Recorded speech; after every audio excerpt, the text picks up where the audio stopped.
Nagkasundo ang Kamara na bubusisiing maigi ang kontrobersyal na Confidential at Intelligence Fund sa pag-arangkada yan ng deliberasyon sa pambansang pondo sa plenaryo kanina. Nagkainatan rin ang diskusyon ng ungkatin naman ang contingency funds habang naibunyag na mahigit 40% ng national budget ang planong kunin ng pamahalaan mula sa panibagong mga utang.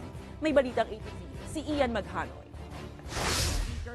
Let us begin the debate on the 2024 national budget, and may the debate be productive, efficient, and enjoyable. Sinimulan na kanina ng Kamara ang deliberasyon sa plenaryo para sa 5.768 trillion pesos na proposed national expenditure program para sa taong 2024.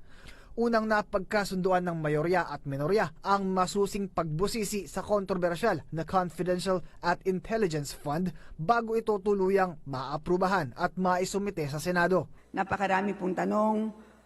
So, baka po, Madam Speaker, panahon na para i-review ng Kongreso ang mga patakaran pagdating po sa Confidential and Intelligence Funds. To possibly include a provision in the 2024 GAA that will possibly augment the guidelines set forth by the joint circular that addresses confidential and intelligence funds. Decide properly, legally, and accurately the amount to be appropriated to requesting agencies and whether the requesting agencies are entitled to CIF pursuant to the respective mandates.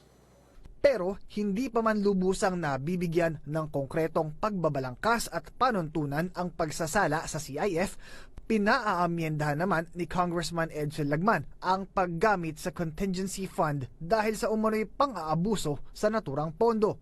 I am proposing that it is opportune for us now to delimit strictly the utilization of these contingent funds.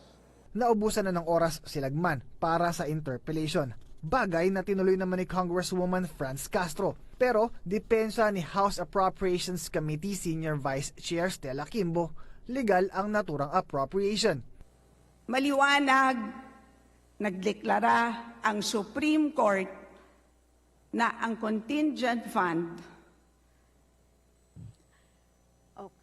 ay isang line item appropriation. Dito na uminit ang diskusyon sa pagitan ng dalawang kongresista. Madam Speaker, So, ibig wala sabihin tayo nun- doon sa contingent fund. So, ibig sabihin nun, Hindi po natin pinag-uusapan dito. Please allow the contingent sponsor fund. to finish your statement. No. Kasi po, Madam Speaker, ang tinatanong ko lang dito kung meron o wala na at expressly sumagot po ako, provided Madam for. Speaker, Wala pa po ako meron, doon sa contingent at fund. payagan niyo po akong ipaliwanag kung bakit meron. Ang problema po is ayaw po natin makinig. Gusto ko po, Madam Hindi po Speaker, ako ayaw ipaliwanag kung bakit... na ano po yung oras ko, Madam Speaker. Pinapatanong kaya nga po yes or no lang po para mas mabilis. Madam So, Speaker, kanina, sinasabi Madam natin, Speaker, hindi ako nagtatanong. payagan Motion niyo sana suspended. ako, Madam Speaker. Natapos lang ang tensyon nang maubos rin ang oras ni Castro. Samantala, ibinunyag naman ni Kimbo na 2.46 trillion pesos o katumbas ng mahigit 40% ng panukalang 5.768 trillion pesos na pondo ang planong utangin ng pamahalaan para matustusan ang national budget. At sa kabila ng pangakong masinsinang pagbusisi, target ng liderato ng Kamara na maipasa ang national budget sa huling pagbasa bago ang recess ng Kamara sa September 30. Para sa Balitang A to Z, Ian Maghanoy.